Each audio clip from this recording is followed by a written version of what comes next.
In the first part of the video series on how to determine end reactions or support reactions in a determinate beam, we are going to first discuss determinate beam and look at certain examples related to this beam. And also we are going to discuss general classification of support conditions that are generally used in structure related subjects such as hinge, roller and fixed. And in the end we are going to discuss two numericals related to simply supported beam subject to a point load. So let us discuss determinate beam. So if the beam can be fully analyzed by using equilibrium equations only, then it is called a determinate beam. So what are these conditions of equilibrium that I'm talking about? So the conditions of equilibrium, there are three conditions of equilibrium: summation of f of x, summation of f of y, and summation of m, that is moment about a particular point or about a particular axis, should be equal to 0. So if you can use these conditions to fully analyze your beam, then that beam can be called as determinate beam. So let us discuss these support conditions first, then we are going to move forward to these simply supported beams and determinate beams example. So in the case of hinge, if you provide hinge a point, then what it does is it restrains the point in vertical as well as in horizontal direction. It prevents the point from moving in vertical direction as well as in horizontal direction. So that's why there are two reactions to the hinge support. And in the case of roller support, it only restrains the point in vertical direction only. So it does not prevent this point from moving in horizontal direction. It can go left or right when the load is applied. Whereas in the case of fixed support, it prevents horizontal and vertical translation. In addition to that, it restrains rotational deformation at this point as well. So if you apply a load over here, then this beam would deform something like this. So the theta over here would be equal to 0. Whereas in this case, if the load is applied, there would be some theta at this point as well as there would be some theta at this point. So this would bend something like this. Let us now discuss these beams. So if at one end there is hinge and at the other there is a roller support, then this configuration of the beam can be called a simply supported beam. If at the one end there is fixed support and at the other end there is a free end, so this beam is called cantilever beam. Whereas in the case of overhanging beam, it is similar to simply supported beam, where at one end there is hinge support and the other there is roller support. But in addition to that, there is some portion of the member that is extending over the roller support. This portion over here, which is overhanging over the roller support. So that's why it is called overhanging beam. Okay, now we are going to discuss a portion of simply supported beam subjected to a point load, which acts at a distance of 4 feet from A point and 2 feet from C point. So obviously the hinge support is going to have two reactions and the roller support is going to have one reaction, RCY. This reaction over here is RAY. The first subscript denotes the location of the point where the reaction acts, and the second subscript denotes the direction of the reaction. So this would be RAY and this would be RAX acting in X direction at point A, and this would be RCY. In order to determine these reactions, we have to use the conditions of equilibrium as discussed earlier. Summation of f of x, summation of f of y, and summation m equals to 0. So first of all, we are going to apply summation of f of y equals 0. I've assumed my sign convention upward is positive for forces. So in this question, we have three forces which are acting in y direction: RAY, RCY, and 5 kip. So if I compare it to my sign convention, which is positive upward, then RAY and RCY would be positive, and 5 kip would be negative, as it opposes my sign convention. So after applying summation of f of y, I've obtained the first equation something like this. After that, I'm going to apply summation of f of x equals 0, second condition of equilibrium. Then it results in RAX equals 0 because there is only one force and there is no other force. Then the summation of this force will be equal to 0, and I've named it as equation number 2. After this, I'm going to sum the moment about this point, about A point, about this point. So if I sum the moment, summation of ma equals 0, then what are the forces which create moment about point A? 5K would create a moment, RCY would create a moment, but RAY and RAX would not create any moment because they do not have any perpendicular distance from this point. So 5K has a perpendicular distance of 4 feet and RCY has a perpendicular distance of 6 feet. Then these two forces would create a moment about this point.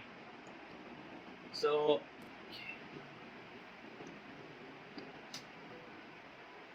if I take moment about point A and I've taken clockwise as positive, clockwise sign convention is positive for moment, then I can see that there are two forces which create moment, 5K and RCY. So 5K has a perpendicular arm of 4 feet, so 5 multiplied by 4, we know that moment is force and distance, and RCY has a perpendicular arm of 6 feet. So this is positive. Why? Because this 5K creates clockwise moment, and I've taken clockwise as positive, and this RCY creates counterclockwise movement with respect to point A, about point A. So this becomes negative as it opposes my sign convention. So RCY from here it is obtained is 3.33 K. Now we can substitute this value of RCY in this equation, then we can obtain the value of RAY. So RAY comes out to be 1.666 K. Another way of determining the value of RAY would be to sum the moments about point C. So if I take the summation of moment about point C, this would be C over here, and I take the sign convention clockwise positive, then RAY as it creates clockwise movement about point C, it will be positive, and 5K would be negative as it creates counterclockwise movement. And if I take their respective perpendicular arms, RAY is 6 feet from point C and 5K is 2 feet from point C. So RAY comes out to be 1.66, same as earlier we discussed from equation number 1. We obtain 1.666, and similarly, if we use summation of moment about point B, we obtain the same value. So it doesn't matter if you use summation of Fy and summation of M, and then you find your vertical reaction, or you use summation of moment only, that is about A or MC. It would yield the same results.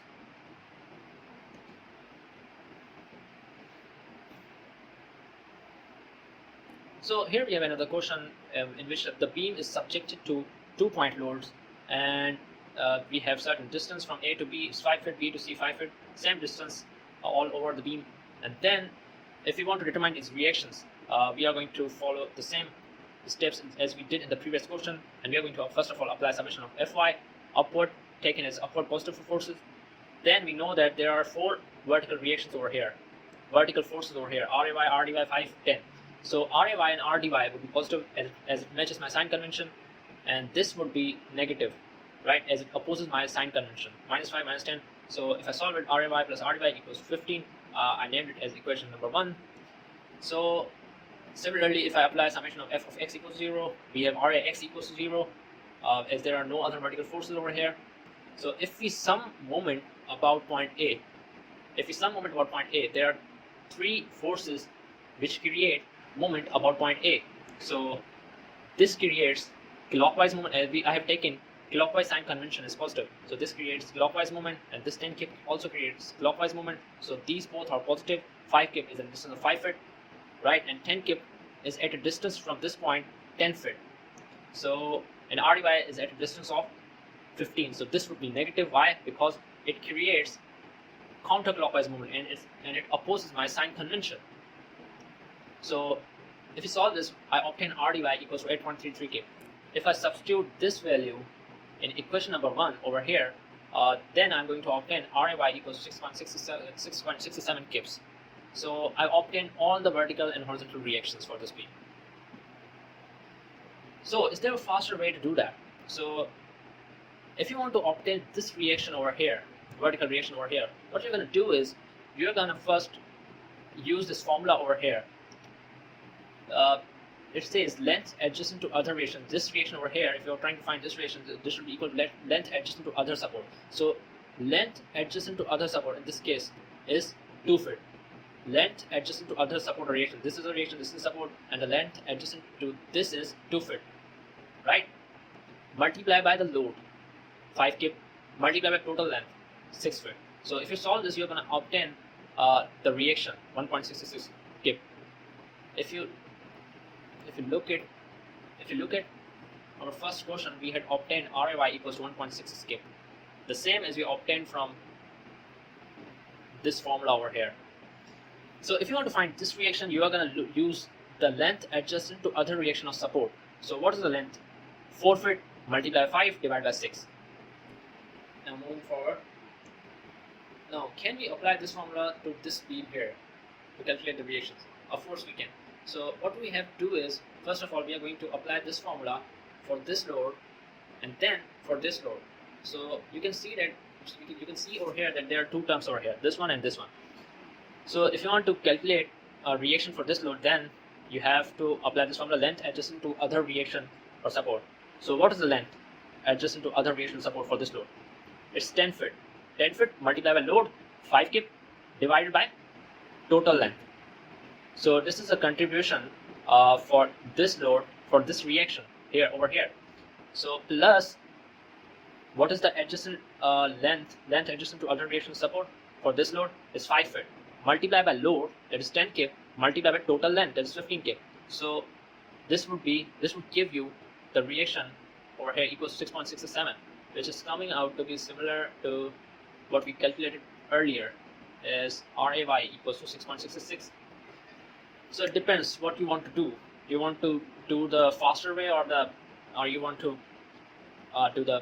you want to apply the condition of equilibrium to determine the reaction. Similarly, we can calculate this side of the reaction as well in the same manner as we did here. If you have any kind of questions or queries related to the topics that I've discussed in this video, you can write it down in the comment and I will answer it as soon as I can. Thank you.